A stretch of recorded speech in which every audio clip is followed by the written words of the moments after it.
Jamal Myers here with Alfred himself, Sean Pertwee, all the Gotham fans nerding out this weekend at Liverpool Comic Con. How awesome has it been talking about your role with them, with all the fans?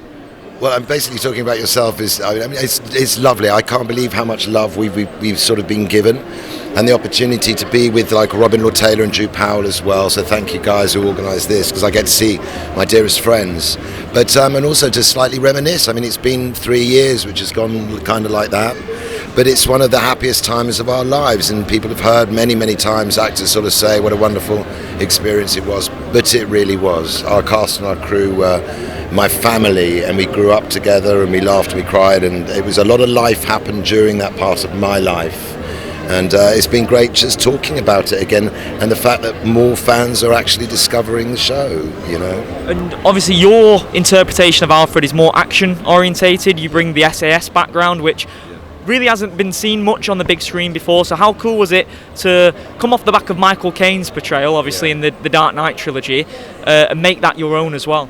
Well, that was the biggest honour of all. It's the most terrifying thing when you have to sort of step into very large shoes of Michael Caine and Michael Gough, who are personal favourites and heroes of mine, and to find something new. And the first question that Bruno Heller and DC sort of asked us is, why is he there? And if you're the richest man in the world and your most treasured possession is your son, who do you employ? You employ someone that can look after you. He's not just a butler or a valet.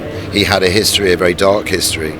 So I was lucky enough to train with some of the gentlemen from the SAS. I broached the subject with our showrunners, and they let that ride. So it became a thing that Alfred was ex-SAS, which we liked because he's very adaptable, which I thought segues rather beautifully into the fact that Bruce Wayne, Batman, is capable of doing anything and everything, from explosives to medical to cooking to dancing to everything. So what did you make of Andy Serkis' portrayal in The Batman as well? I saw Andy the other day. I thought he was absolutely wonderful. He's a hero of mine anyway, and we gave each other a very fond Alfred sort of hug, because the thing is, he said, how do you find it when you got the job? And I said, I've never been so terrified in my life. And he said, I was the same, because there's very few Brits in the superhero universe I can think of, and Alfred is sort of iconic, and the fact that we were allowed to show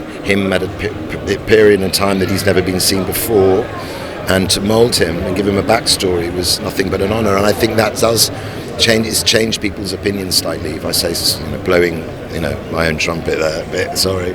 But, and finally, just seeing the fans interact with you, young children as well, seeing that sparkle in their eyes of getting to talk to one of the heroes, does that bring back memories of when you was on set with your dad on Doctor Who, and you was that kid, weren't you, at one point, where your dad was your hero? Very much so. The thing is, I think that if anyone ever wants to meet sort of humble gentlemen and ladies, just meet the Gotham cast. They're all the same, and we're thankful, and we always want to sort of give back. So and that was something that my father, as anyone who met him, he was so good with his fans and people that supported him. He never ever forgot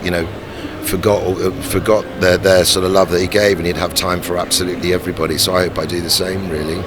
Perfect. I really appreciate your time, and let you enjoy the rest of your weekend. Thank you. Thank you so much.